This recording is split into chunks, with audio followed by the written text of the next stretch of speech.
Students, now the question number 2 of exercise 2.3. Question number 2 is multiply and reduce to lowest form if possible.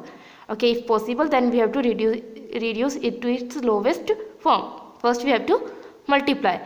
If it is possible then we have to reduce to its lowest form. Okay, we have to multiply 2 upon 3 into 2 by 3 in first part. So first here in the second fraction, first we have to, this is a mixed fraction, so first we have to convert it into improper fraction, then we have to multiply and then we have to reduce. Okay, so same we have to do in all 7 parts.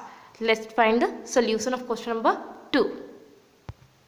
Okay, first part is 2 upon 3 into 2 upon 3. So first we'll convert the improper fraction to its first we'll convert this mixed fraction to its improper fraction.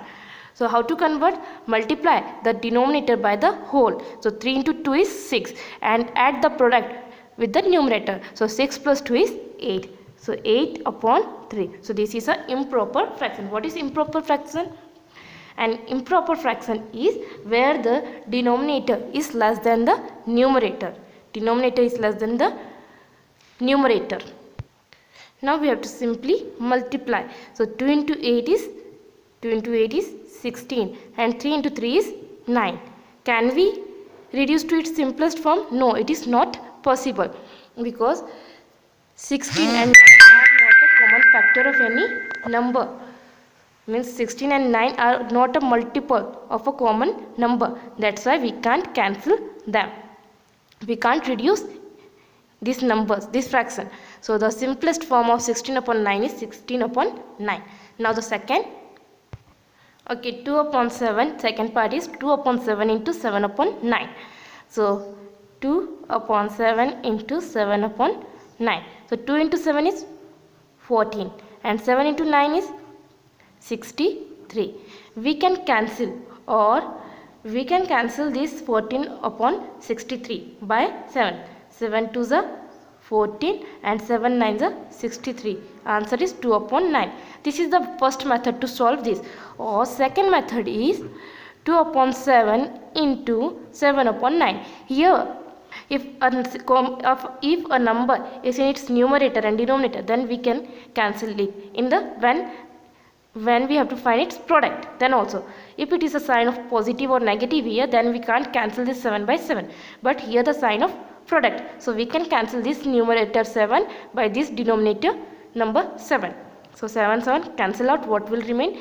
2 upon 9. So these two methods for finding the solution or product of 2 upon 7 and 7 upon 9. Now the third one we have to find the product of 3 upon 8 into 6 upon 4. So 3 upon 8 into 6 upon 4. So 6 and 8, we can cancel this 6 and 8 by 2. Okay, 2 3s are 6, 2 4s are 8. So 3 into 3 is 9 and 4 into 4 is 16. And this is its simplest form. Here I use the second method. Okay, we have to reduce its simplest form, so we should use the first method. First find the product of the all numbers, means 2 into 7 then 7 into 9, then find its simplest form. Okay, now the fourth one is 9 upon 5 into 3 upon 5. So 9 3s are 27 and 5 5s are 25. So it is impossible to reduce its simplest form because this is already a simplest form of this fraction, 27 upon 25. That's it.